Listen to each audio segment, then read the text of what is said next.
Hello everyone, कैसे हैं आप लोग? होप सब बढ़िया हैं। मैं बता दूं, मैं भी ठीक हूँ सर। हमारा रैपिड रिवीजन चल रहा था। हमने ऑलरेडी 3 चैप्टर्स अच्छे खासे देख लिए विद इन 1 आवर्स या 1 आवर 10 मिनट्स में विद क्वेश्चंस देख रहे हैं। तो ये एक सर थोड़ा अच्छा मेरे को प्रोसेस लगा रिवीजन कराने का कि जहाँ पे क्वेश्चंस भी देख ले, हम 1.5 डेज के लिए फुल्ली प्रिपेयर हो जाए। सर आज कौन सा चैप्टर है? सर आज का चैप्टर नाम है NCLT and NCLT. Sir important है।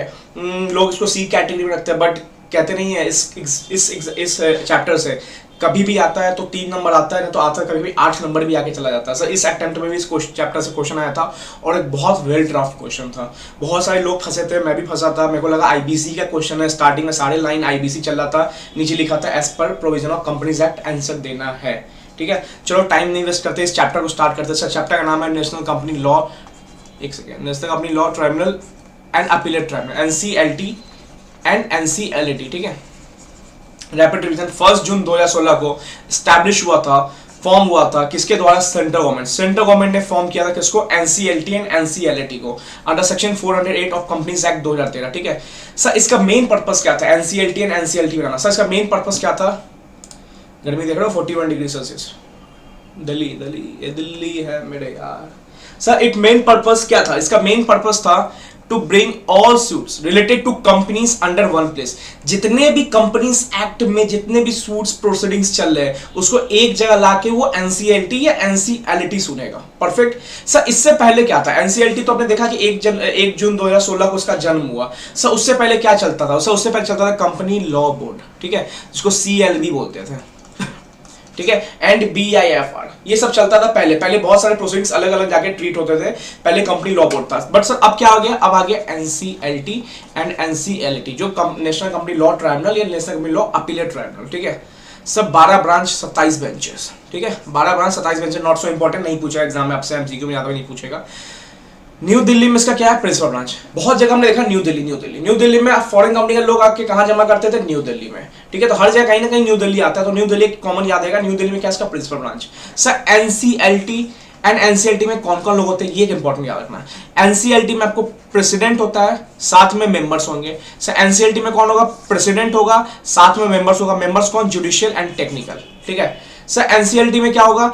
नॉर्मल मेंबर्स तो होंगे जो कि ऊपर जुडिशियल एंड टेक्निकल है, बट यहाँ पे चेयरपर्सन होगा। तो बस डिफरेंस क्या है एनसीएलटी एंड एनसीएलटी में? एनसीएलटी में होता है प्रेसिडेंट एंड एनसीएलटी में होता है चेयरपर्सन। ठीक है, और नॉर्मल मेंबर्स दोनों में रहेंगे, जुडिशियल एंड टेक्निकल, नीचे जुडिशियल एंड टेक्निकल। बस एनसीएलटी में प्रेसिडेंट, एनसीएलटी में चेयरपर्सन। ठीक है सर, एनसीएलटी और एनसीएलटी आर क्या? Are quasi judicial bodies. मतलब ये पूरे जुडिशियल बॉडी नहीं है, मतलब फुल ये जुडिशियल नहीं है, फुल कोर्ट नहीं है। जैसे सेमी क्वालिफाइड सीए होता है ना, वो सीए फुल कोर्ट हो गया, सेमी क्वालिफाइड सीए एनसीएलटी और एनसीएलटी हो गया। तो ये एक्ट लाइक ए कोर्ट होते हैं, बट ये फुल कोर्ट नहीं होते। परफेक्ट। ये क्या होता है? ये बस एक्ट करते हैं, कोर्ट के जैसा एक्ट करते हैं, बट ये कोर्ट होते नहीं है। तो NCLT NCLT are quasi judicial. Exam में क्वेश्चन आ सकता है, ये क्या होते हैं? क्वासी जुडिशियल बॉडी, मतलब सेमी जुडिशियल बॉडी जो कोर्ट जैसा जुडिशियल काम करते हैं बट फुल्ली कोर्ट नहीं होते। जहां पे पूरा वो कोर्ट कचहरी होता है ऐसा नहीं होता, बट ये कोर्ट जैसा काम करते हैं, इनको कोर्ट जैसी मान्यता मिली हुई है। They are not court but act like court and pass order for companies act and IBC 2016। तो बहुत सारे क्वेश्चन एग्जाम में देखोगे ना आईबीसी और कंपनीज एक्ट का, तो इससे बहुत लिंक होता है। ठीक है, अब सर आते हैं ऑर्डर ऑफ एनसीएलटी। एनसीएलटी अपना ऑर्डर कैसे पास करता है? तो NCLT can pass order after giving ROBH, regional opportunity of being heard. किसी आदमी के खिलाफ अगर ऑर्डर पास करना है तो हमारे कंपनीज एक्ट में एक चीज अच्छा है कि हम उसको बोलने का मौका देते हैं, हम उसको सुनते हैं। ऐसा नहीं बोला कि आज हमारा ऑर्डर दे दिया, हमारा ऑर्डर डन, नहीं, हम पहले उसको सुनने का मौका देंगे। ये एक अच्छा पॉजिटिव नोट पे ले लो इसको कि हाँ एक कम से कम उसको बोलने का मौका, कोई कोई धोखेबाजी भी हो सकता है, उसको सुनते हैं, उसको बोलने का मौका देते हैं। ठीक है, जो भी पार्टीज होते हैं एनसीएलटी उसको सुनने का मौका देती है, उसको बोलने का मौका देती है। एंड जो भी ऑर्डर होता है ना वो send it to all parties. हमने उसको सुन लिया, अब जो भी ऑर्डर आया, अब वो ऑर्डर क्या भेजिए? हम सारे पार्टीज को हमने उसको क्या किया?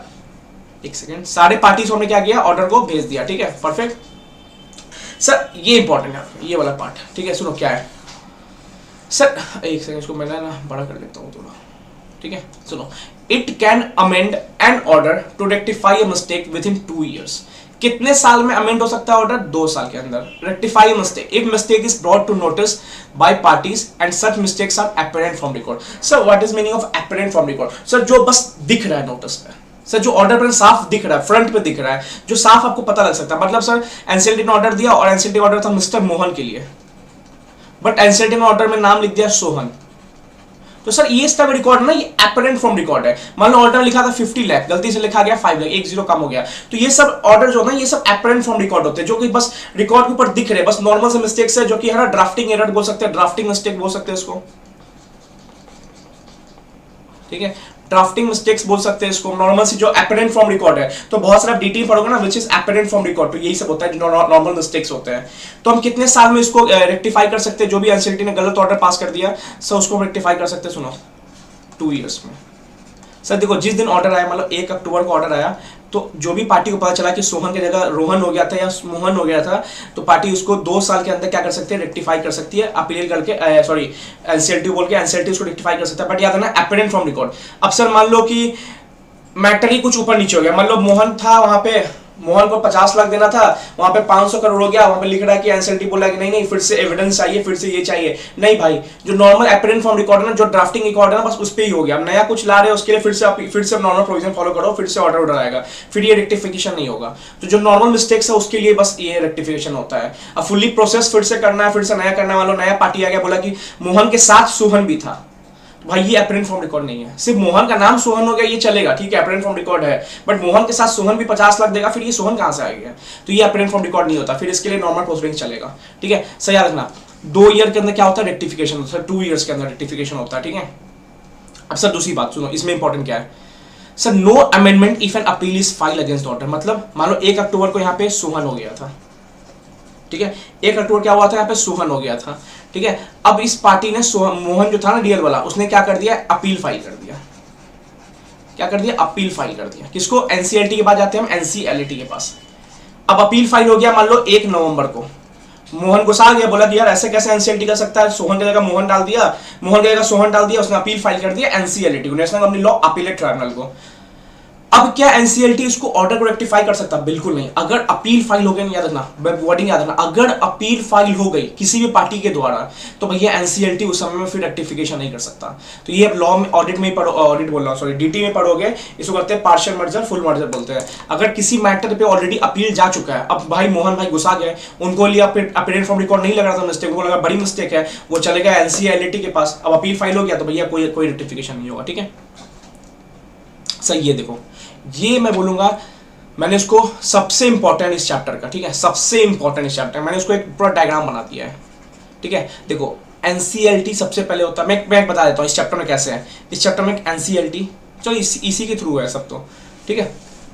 देखो एनसीएलटी ने ऑर्डर पास किया अंडर सेक्शन 420 में, ठीक है, ऑर्डर पास किया 420, अब सुनते जाओ, ठीक है, ऑर्डर पास किया। अब एनसीएलटी के ऑर्डर के खिलाफ हम अपील करना, हम ऑर्डर पे खुश नहीं है, हमें अपील करना है एनसीएलटी के ऑर्डर के खिलाफ, अपील कर सकते हैं हम सेक्शन 421 में, ठीक है। 421 में एनसीएलटी ने ऑर्डर पास किया, 421 में अपील कर सकता है। मान लो 2 पार्टी था, इस पार्टी के खिलाफ चला गया एनसीएलटी का ऑर्डर, बोला कि एनसीएलटी बोला कि ए तुम बी को 50 लाख दोगा, ए खुश नहीं हुआ, ए को अपील करना है, तो ये अपील कर सकता है। सर कितने दिन में? 45 डेज में कर सकता है, प्लस 45 डेज का डिले और हो सकता है if there is sufficient cause and satisfied by NCLT, ठीक है।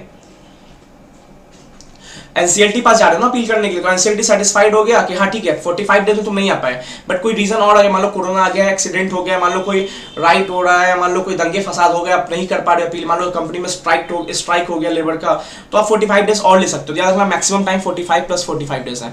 तो एनसीएलटी के से एनसीएलटी के पास जाना है तो 45 डेज है, बट 45 डेज और मिल सकता है जो एनसीएलटी आपको अप्रूव कर देंगे, हाँ ठीक है तुम्हारा रीजन सर्टिफाइड था, 45 डेज और देंगे तुम्हें, ठीक है। फिर हम चल गए एनसीएलटी पास।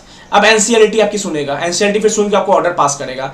अब हम एनसीएलटी के ऑर्डर से भी खुश नहीं है, अजीब आदमी है, खुशी नहीं हो रहा है, तो कहां जाएगा? High court? नहीं, यहां पे हाई कोर्ट नहीं आएगा, याद रखना, क्योंकि यहां पे कहा गया चैप्टर में कि एनसीएलटी हाई कोर्ट का दर्जा मिलता है इसको, ठीक है। पहले जो कंपनी लॉ बोर्ड था ना, तो ये एनसीएलटी जैसा कि पहले कंपनी लॉ बोर्ड था, फिर कंपनी लॉ बोर्ड के बाद हम जाते थे कहाँ? हाई कोर्ट के पास, पहले के बाद बता रहे हैं, तो सेम यहीं पे हो गया, एनसीएलटी को कंपनी लॉ बोर्ड का दर्जा दिया गया, तो इसके बाद कहाँ जाते हैं? High court. तो एनसीएलटी को हाई कोर्ट का दर्जा दिया गया, इसलिए एनसीएलटी के बाद जाते हैं हम कहाँ? डायरेक्ट सुप्रीम कोर्ट के पास, डायरेक्ट जाते हैं सुप्रीम कोर्ट, हायर जज होता है जो लास्ट में सुप्रीम कोर्ट होता है। अब हम एनसीएलटी के ऑर्डर खिलाफ जाना है, तो कितना दिन मिलेगा? थोड़ा ज्यादा टाइम मिलेगा, 60 डेज मिलेगा, प्लस 60 डेज और मिलेगा if reason justified and sufficient cause and satisfied by supreme court, जिसके खिलाफ जिसके पास अपील करने जा रहे हैं, तो वो अगर 60 दिन और दे सकता है आपको, ठीक है। सर याद रखना supreme court pass only question of law लेके जा सकते हो। Sir what is difference between question of law and question of fact? Sir देखो, एक मैंने एग्जांपल समझाया था, मान लो आपने 50,000 का एक्सपेंस चार्ज किया, अब वो आप कंपनी में कंफर्म नहीं कर पा रहे हो कि रेवेन्यू एक्सपेंडिचर है या कैपिटल एक्सपेंडिचर है, उसके लिए आप चले गए सुप्रीम कोर्ट के पास, वो मारेगा थप्पड़, वो बोलेगा भाई ये सब क्वेश्चन ऑफ फैक्ट है, ये तुम अपना डिसाइड कर लो, ये रेवेन्यू एक्सपेंडिचर होना है कि कैपिटल एक्सपेंडिचर होना है।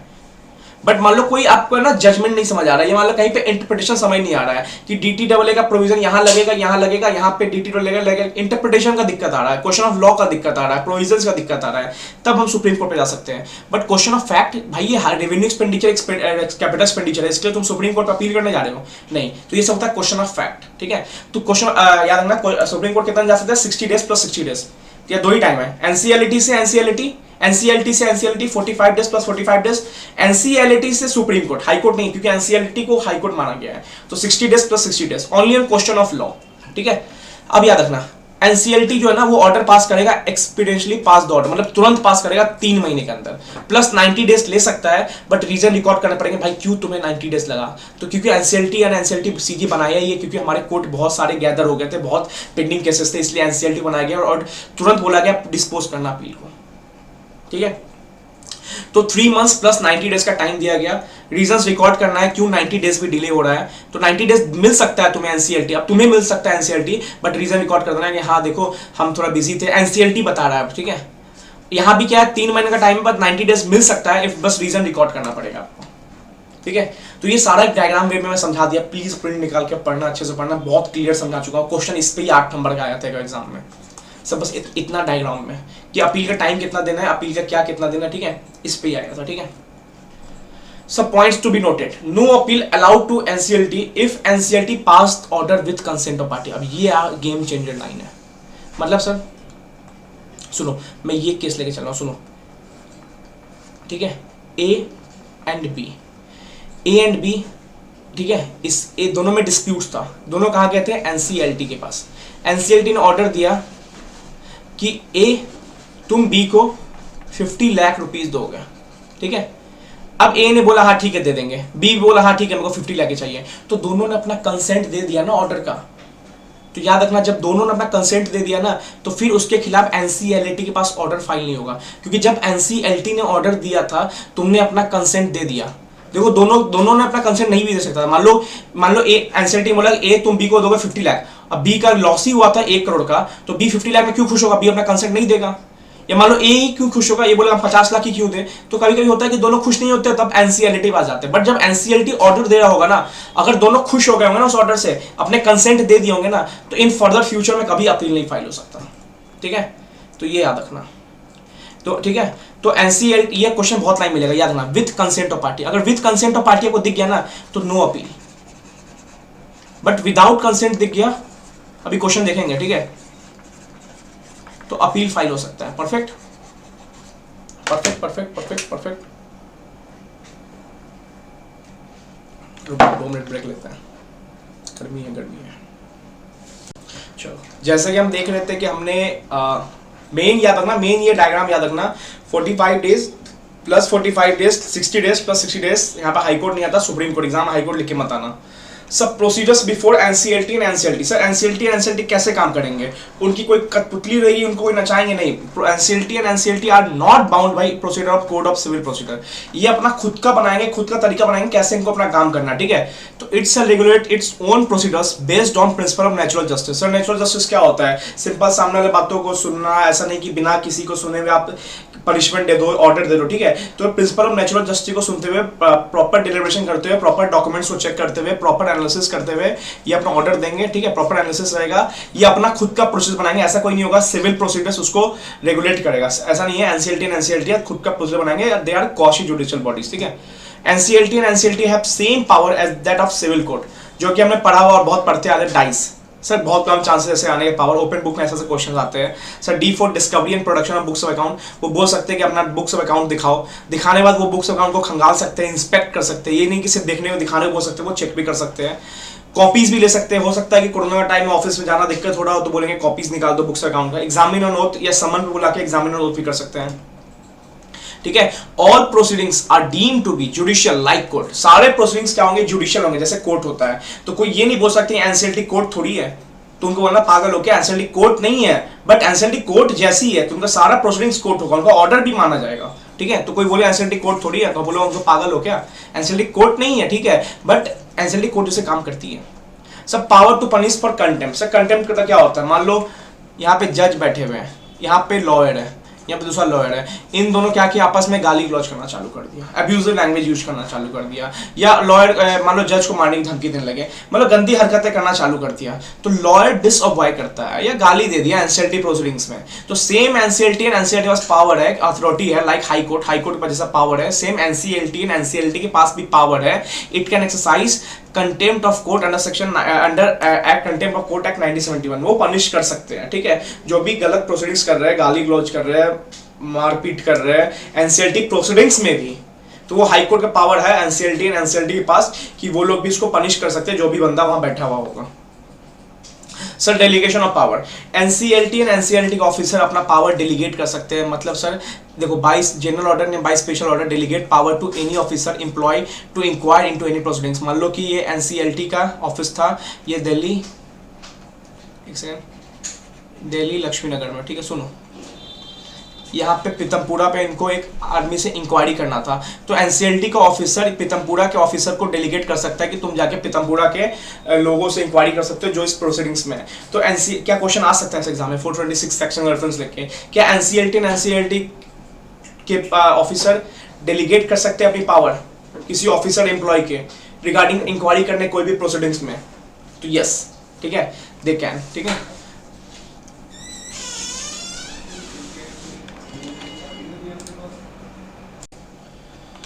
चलो अब देखते हैं हम 427, that is president members official to be public servant.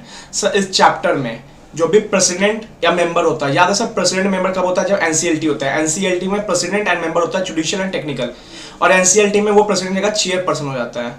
तो जो भी एनसीएलटी के मेंबर या एनसीएलटी के मेंबर्स होते हैं वो क्या कहलाते हैं, डीम्ड एज पब्लिक सर्वेंट, वो पब्लिक सर्वेंट कहलाते हैं, पब्लिक के लिए काम करते हैं, ठीक है।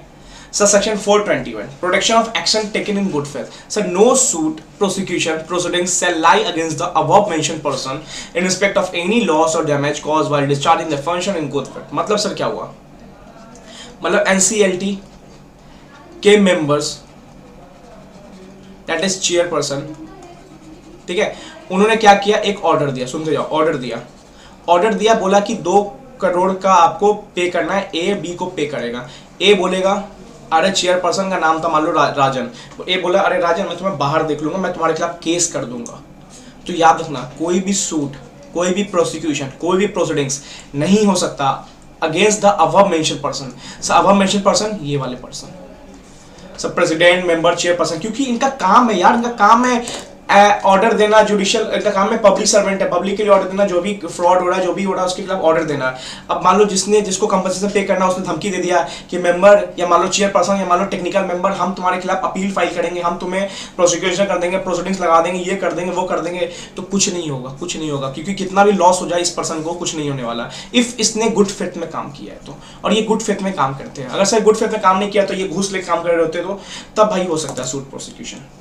बट ये बंदा, इनका काम ही है एनसीएलटी के मेंबर्स का कि ये गुड फेथ में काम करे और पब्लिक सर्वेंट है तो पब्लिक के लिए काम करे, ठीक है। तो कोई बंदा ये धमकी नहीं दे सकता कि आप ऑर्डर दे रहे हो ना, आप ऑर्डर दे के दिखाओ, हम आपके खिलाफ सूट फाइल कर देंगे, ऐसा कुछ फाइल नहीं होगा। तो क्वेश्चन यहाँ पे एक अच्छा ड्राफ्ट हो सकता है, ठीक है। सर 429 इसी बार का ड्राफ्ट हो गया था, समझ ही नहीं आता कौन सा सेक्शन लगा, बट यही था। Sir power to seek assistance of chief metropolitan magistrate, ठीक है, power to seek assistant of chief metropolitan magistrate, नाम बोल दिया सिर्फ, चीफ एक्सिस्टेंस मतलब सिंपल सी बात, एक स्पेसिफिक नाम बता दिया, किसकी असिस्टेंस ले रहे हो, चीफ मेट्रोपोलियन मैजिस्ट्रेट और चीफ जुडिशियल या district collector, that is DC, district collector की, डिस्ट्रिक्ट मैजिस्ट्रेट की आपने क्या की असिस्टेंस लिया। असिस्टेंस मतलब क्या होता है सर, हेल्प, ठीक है। ट्राइब्यूनल, मान लो वही NCLT national law tribunal, request in writing to take possession of property, मान लो एनसीएलटी था दिल्ली का और हरियाणा को प्रॉपर्टी आपको जब्त करना था, तो एनसीएलटी के मेंबर्स एक रिक्वेस्ट राइटिंग में रिक्वेस्ट कर सकते हैं, किसको सर, चीफ मेट्रोपोलियन मैजिस्ट्रेट को, चीफ जुडिशियल मैजिस्ट्रेट को, डिस्ट्रिक्ट कलेक्टर को, एक काम करो सर प्लीज हमें एक पोजीशन चाहिए प्रॉपर्टी का, ऑफ कंपनी का एसेस है, कंपनी का सब्सिडी का एसेस है, and present it to tribunal in any proceedings. आप क्या करिए सर, इसने बोला कि हरियाणा के डी डिस्ट्रिक्ट कलेक्टर बोला कि सर हमें आपका असिस्टेंट चाहिए, हरियाणा के कंपनी की प्रॉपर्टी हमें सीज करना है, आप प्लीज़ वो सीज करके हमें अपने सारे उसके पोजीशन हमें प्रोवाइड कर दीजिए, क्योंकि एनसीएलटी मेंबर्स वहाँ नहीं जा पा रहे थे। तो ले सकता है यार NCLT member, chief metropolitan magistrate का हेल्प ले सकता है, डिस्ट्रिक्ट कलेक्टर का हेल्प ले सकता है, ठीक है, डीएम डीसी सीएमएम इनको हेल्प ले सकता है, district magistrate, district collector and chief metropolitan magistrate का हेल्प ले सकता है regarding position of property, books of account, सारे बुक्स ऑफ अकाउंट को सीज करने के लिए अंडर आईवीसी एक्ट 2016 के तहत भी या अंडर वाइंडिंग अप 2013 के तहत भी। तो यहाँ पे ये क्वेश्चन हिट किया था, सर याद रखना, ठीक है। तो सेक्शन 429 का डिफरेंस था, एक नंबर मेरे को मिला, कंक्लूजन सही था मेरा, ठीक है, ये याद रखना, ऐसा ही था। No act of chief metropolitan magistrate district collector under section 429 shall be question in any court. मतलब सर मान लो मजिस्ट्रेट कंपनी का प्रॉपर्टी सीज करने आ रहे थे, हरियाणा वाला, हरियाणा बोला कि आप कैसे कर सकते हो, आपको हम नहीं करने देंगे, ये वो, आपको हम कोर्ट में ले जाएंगे, आप नहीं कर सकते, ऐसा नहीं हो सकता, ठीक है। अगर एनसीएलटी ने इनको असिस्टेंस लेने का ऑर्डर दिया होगा ना, इनसे असिस्टेंस लिया होगा और ये सीज करने जा रहे हैं, तो कोई इस पे कोर्ट केस नहीं चल सकता है, ठीक है। तो हम ये नहीं बोल सकते कि कोर्ट में केस कर देंगे आपके, आप पे कौन, डिस्ट्रिक्ट कलेक्टर, आप पे हम कोर्ट में केस कर देंगे। क्यों भाई, एनसीएलटी ने ही उसे ऑर्डर दिया था असिस्टेंस लेने के लिए, और वो अपना काम कर रहा है एनसीएलटी ऑर्डर के खिलाफ, आपके बुक्स, आपके प्रॉपर्टी सीज करेगा, वो एनसीएलटी को ट्रांसफर कर देगा, ठीक है, परफेक्ट। चलो sir 430 civil court not have jurisdiction. No civil court can entertain any proceedings for matter with NCLT and NCLT power. अगर NCLT ने चीफ मेट्रोपॉलिटन मजिस्ट्रेट को बोल दिया ना, तो अब मान लो कि सुनो यहाँ पे NCLT था, ठीक है, एनसीएलटी ने चीफ मेट्रोपॉलिटन मजिस्ट्रेट को बोल दिया ये हरियाणा की प्रॉपर्टी सीज करने जाना था। अब ये इसका डायरेक्टर था ना, ये बोला कि हम जा रहे हैं तुम्हारे खिलाफ हाईकोर्ट में अपील करने, हाईकोर्ट में चला गया अपील करने इस डिस्ट्रिक्ट कलेक्टर के खिलाफ। तो हाईकोर्ट यहाँ पे आके, हाईकोर्ट का आदमी यहाँ पे डिस्ट्रिक्ट कलेक्टर के खिलाफ रोक नहीं सकता प्रोसीडिंग्स, ठीक है, ऐसा याद रखना। तो नो सिविल कोर्ट, कोई भी civil court can entertain any proceedings for matter with NCLT and NCLT. अगर एनसीएलटी एंड एनसीएलटी ने कोई काम किया है ना, तो कोई भी याद रखना, कोई भी सिविल कोर्ट उसके बीच में टांग नहीं अड़ा सकता, ठीक है। जैसे यहाँ पे डिस्ट्रिक्ट कलेक्टर के खिलाफ हाईकोर्ट टांग नहीं अड़ा सकता। तो क्वेश्चन 429 430 का लिंकेज बना था, इस बार अच्छा क्वेश्चन ड्राफ्ट कर दिया आईसीआई ने, ठीक है। तो अगर एनसीएलटी एंड एनसीएलटी को कोई पावर है तो उसको रोक नहीं सकता कोई भी कोर्ट, ठीक है। सब 431, तो 431 क्या है, vacancy not to invalid act और प्रोसीडिंग्स। सपोज सुनो, इस पे क्वेश्चन आ सकता है। सपोज मान लो एनसीएलटी को ऑर्डर पास करना है, और एनसीएलटी के लॉ में लिखा हुआ है कि उनके ना जुडिशियल मेंबर में लिखा हुआ है कि ऑर्डर पास करने से प्रेसिडेंट चाहिए प्लस 6 मेंबर चाहिए, 6 में जुडिशियल टेक्निकल मिला के जो भी है चाहिए, प्रेसिडेंट चाहिए 6 मेंबर चाहिए एनसीएलटी में, ठीक है। और हम बोले ना कि एनसीएलटी में 4 ही मेंबर थे और उन्होंने ऑर्डर पास कर दिया, ये उनका इंटरनल रूल रेगुलेशन था कि उनको ऑर्डर पास करना है तो प्रेसिडेंट चाहिए प्लस 6 मेंबर चाहिए। बट एनसीएलटी ने क्या किया, 6 मेंबर नहीं पाए, 4 मेंबर के लिए ना ऑर्डर पास कर दिया, 4 ही मेंबर आए थे, ऑर्डर पास हो गया। अब एनसीएलटी ने प्रोसीडिंग्स कर दिया, तो हम ये नहीं बोल सकते कि भाई उनके पास 6 मेंबर नहीं था, आपकी प्रोसीडिंग गलत है, नहीं, वो इनका इंटरनल मैटर था। हम कभी उनके वैलिडिटी, इसी, ठीक है सुनो, बिकॉज एनसीएलटी में हम कभी उसके एग्जिस्टेंस या वैकेंसी पे सवाल नहीं उठा सकते कि भाई 4-6 लोग क्यों नहीं थे, भाई प्रेसिडेंट क्यों नहीं था, वो उनका इंटरनल वो देखेंगे। अगर उन्होंने ऑर्डर पास कर दिया ना, तो वो ऑर्डर पास कर दिया, डेट इज पत्थर की लकीर। तो हम इस पे सवाल नहीं उठा सकते कि वो 6 मेंबर नहीं थे या वो एग्जिस्टेंस पे नहीं बने हुए थे, उनकी वैकेंसी थी, उस मिस्टर ए वाले के केस में 4 मेंबर थे, हमारे केस में 2 मेंबर ही क्यों है, ऐसा हम सवाल नहीं उठा सकते, ठीक है। तो vacancy not to invalidate act और प्रोसीडिंग्स, ठीक है। तो no proceedings of NCLT can be, ठीक है, ये मिस हो गया होगा, या कोई भी क्वालिफिकेशन है वो नहीं हुआ तो इनवैलिड नहीं कर सकते, ठीक है। No proceeding can be invalid due to, ठीक है, ड्यू टू वैकेंसी, ठीक है, या कोई भी क्वालिफिकेशन है। अगर मान लो कि ऐसा हो सकता है कि जुडिशियल मेंबर नहीं है, वो टेक्निकल मेंबर नहीं है, फिर भी उसने ऑर्डर पास कर दिया, भाई वो इंटरनल मैटर, वो अपना इंटरनल मैटर खुद देखेंगे। हम कभी ये नहीं बोल सकते भाई ए के केस में 6 मेंबर थे, बी केस में 4 मेंबर थे, हमारे में 2 मेंबर है, कोई बात नहीं, वो इंटरनल मैटर देख लेंगे, ऑर्डर पास हो गया ना, बात खत्म। Sir right to legal representative, कभी कभी कंपनी पे क्या होता है, कभी कभी कंपनी पे नोटिस आता है, तो क्या कंपनी लीगल रिप्रेजेंटेटिव अपॉइंट कर सकता है? मतलब सर या तो आइदर इन पर्सन, किसी और पर्सन को अपॉइंट कर सकता है ऑन बिहाफ ऑफ कंपनी, वो एनसीएलटी के पास जाए, ठीक है। एनसीएलटी ने बुलाया कंपनी को, मतलब चलो बुलाया है, एनसीएलटी ने बुलाया है, तो एनसीएलटी चाहे तो खुद एक पर्सन, कंपनी चाहे तो खुद एक पर्सन भेज के एनसीएलटी के प्रोसीडिंग्स को कंप्लीट कर सकता है, या मान लो वो चाहे तो ऑथराइज कर सकता है, कोई भी सीएस को ऑथराइज कर सकता है, 1 और मोर सीए, मतलब 2 सीए को ऑथराइज कर दिया, 2 सीएस को ऑथराइज, जो कंपनी के बिहाफ में जाता है, कहाँ, एनसीएलटी के पास, ठीक है। सर 433 क्या है, limitation act will apply to proceeding before NCLT. जहां भी टाइम प्रोसीडिंग्स नहीं दिया ना, जैसे मान लो अपील का टाइम प्रोसीडिंग था 45+45, फिर सुप्रीम कोर्ट जाना है तो 60+60, मतलब जहाँ इस एक्ट में कहीं भी टाइम प्रोसीडिंग्स नहीं दिया हुआ है ना, कहीं भी टाइम प्रोसीडिंग्स नहीं दिया हुआ है ना इस चैप्टर में, ठीक है, वहाँ पे लिमिटेशन एक्ट लगता है। लिमिटेशन एक्ट आपको नहीं पढ़ना है कहाँ पे क्या टाइम लिमिट है, बट याद रखना कहीं भी टाइम लिमिट नहीं तो वहाँ पे लिमिटेशन एक्ट लगता है, ठीक है। एक एमसीक्यू आ सकता है, वहाँ पे क्या लगता है, लिमिटेशन एक्ट लगता है। सर 434 नॉट सो इंपॉर्टेंट, अब नॉट सो इंपॉर्टेंट, स्टार्टिंग के डेज में इंपॉर्टेंट था। सर क्या था, sir transfer of certain pending proceedings, मतलब matter of CLB, company law board था पहले, उसके सारे मैटर कहाँ ट्रांसफर हो गए, एनसीएलटी पे। तो any person aggrieve by order passed by CLB, पहले कहाँ जाता था, हाई कोर्ट, ठीक है, पहले कहाँ जाता था, हाई कोर्ट जाता था क्वेश्चन ऑफ लॉ पे, 60 डेज में हाई कोर्ट में जाते थे। अब क्या ओल्ड एक्ट में हाई कोर्ट में अपील करेगा, ठीक है। अगर सीएलबी में कोई प्रोसेस पेंडिंग है, मान लो सीएलबी चल रहा था, ये स्टार्टिंग डेज का था, स्टार्टिंग डेज दो सब जब एनसीएलटी बन रहा था ना तब का, क्योंकि अब सारे केस एनसीएलटी में आ चुके हैं।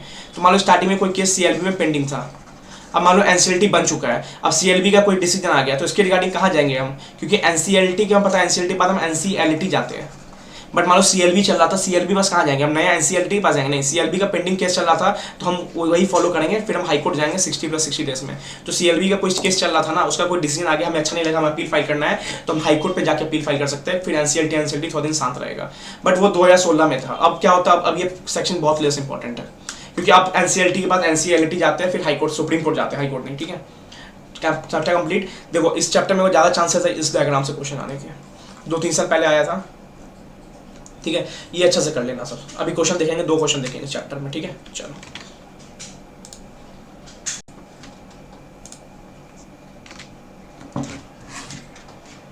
ये आपकी जिंदगी की आखिरी रेस साबित हो सकती है,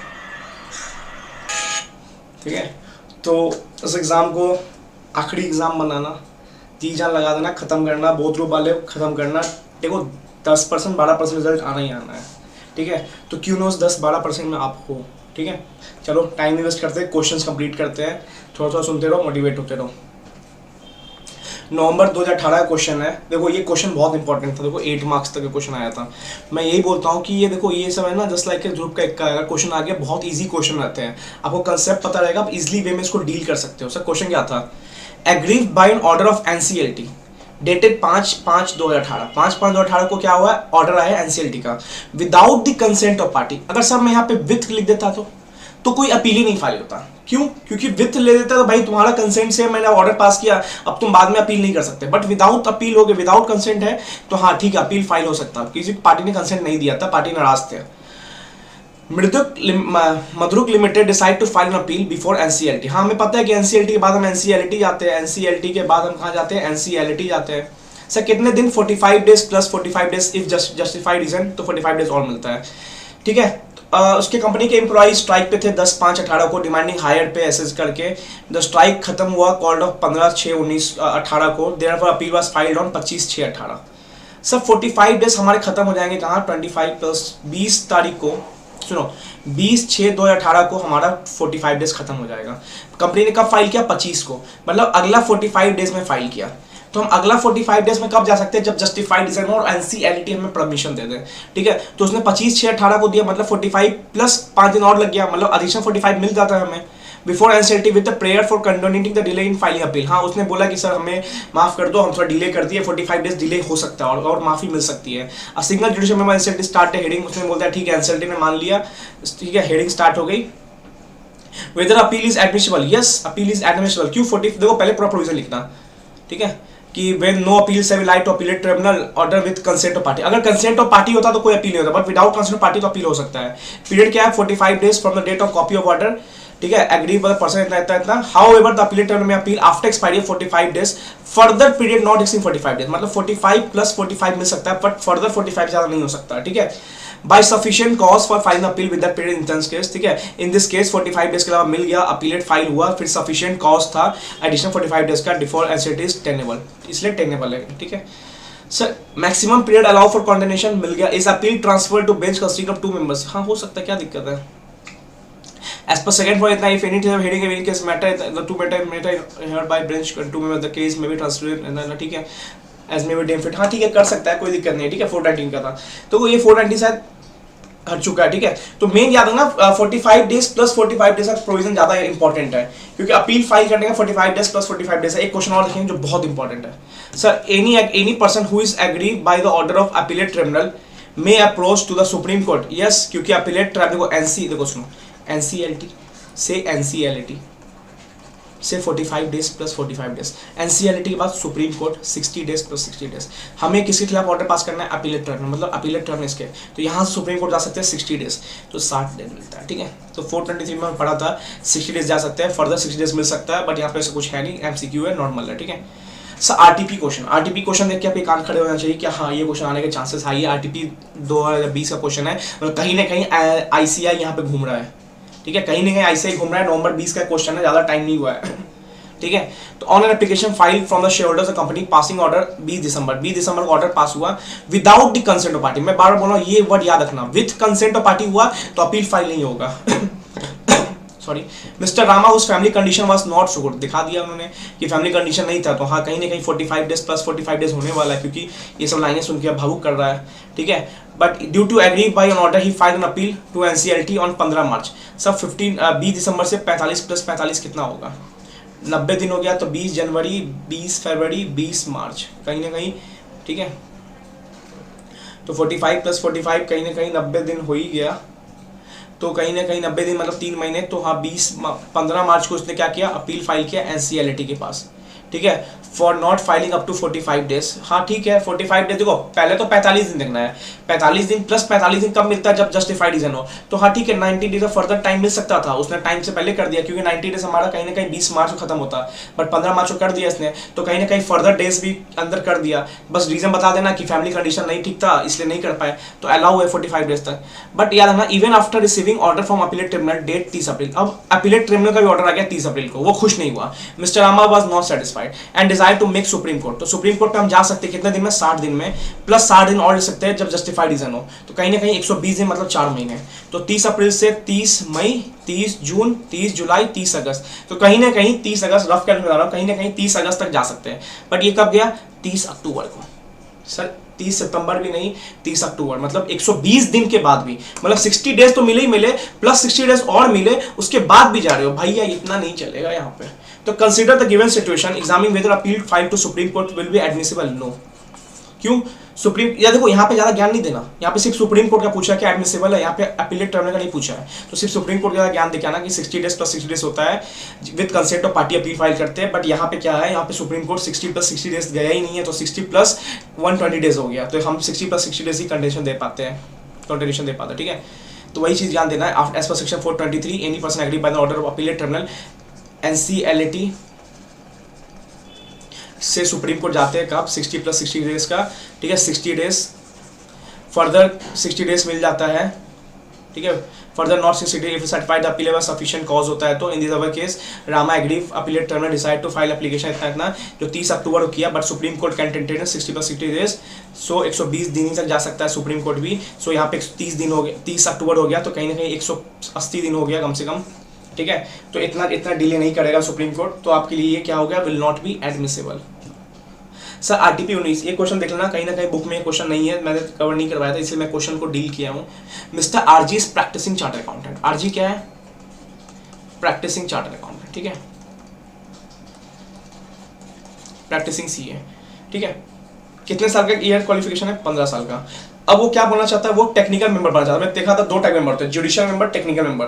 तो क्या वो टेक्निकल मेंबर बन सकता है? किसका? National company law appellate tribunal का, मतलब सर एनसीएलएटी का क्या टेक्निकल मेंबर बन सकता है? सीए इन प्रैक्टिस है, 15 साल का एक्सपीरियंस है, सर नहीं बन सकता, याद रखना। As per section 411 qualification for chairperson क्या है ऑफ अपीलेट ट्रिब्यूनल, मतलब एनसीएलटी का जो टेक्निकल पर्सन का क्वालिफिकेशन क्या है? सुनो, उसको कम से कम 25 ईयर का क्वालिफिकेशन चाहिए। कहाँ पे? Industry, finance, industrial reconstruction, investment and accountancy. यहाँ पे इसको 25 का नहीं है, यहाँ पे इसको बस 15 का हुआ है। तो यहाँ पे ये एनसीएलटी का टेक्निकल मेंबर नहीं बन सकता। तो क्या ये सर एनसीएलटी का बन सकता है? जो एनसीएलटी छोटा होता है एनसीएलटी से, तो एनसीएलटी का बन सकता है। तो हेयर सेकंड क्वेश्चन पूछा इसने, देखो, will you answer be different if he appoint as technical member of national company law tribunal, मतलब एनसीएलटी, नॉट एनसीएलटी। एनसीएलटी का नहीं बन सकता, वहां पे 25 साल चाहिए। क्या एनसीएलटी का बन सकता है? Here in the given case इसके पास क्वालिफिकेशन 15 साल है, hence RGS can not be appointed as member of NCLT, नहीं बन सकता एनसीएलटी का। क्या एनसीएलटी का बन सकता है? हाउएवर सेक्शन 409 बोलता है RG is eligible to appoint as taken member of NCLT as requirement by being practice of 15 years. तो एनसीएलटी का बन सकता है क्योंकि एनसीएलटी में 15 साल ही चाहिए होता है। एनसीएलटी में 25 साल, क्योंकि लेवल बढ़ा तो 10 साल और बढ़ा, ठीक है। तो ये क्वेश्चन याद रखना है, एनसीएलटी में 25 साल, एनसीएलटी में 15 साल, तो यहाँ पे एनसीएलटी बन सकता है, 3-4 नंबर आ सकता है यहाँ से क्वेश्चन, ठीक है। चलो ऑल द बेस्ट, सब्सक्राइब करो चैनल को, शेयर कर दो फ्रेंड के साथ, हर दिन एक रिवीजन वीडियोस आएगी, ठीक है, लाइक कर दो। चलो ऑल द बेस्ट।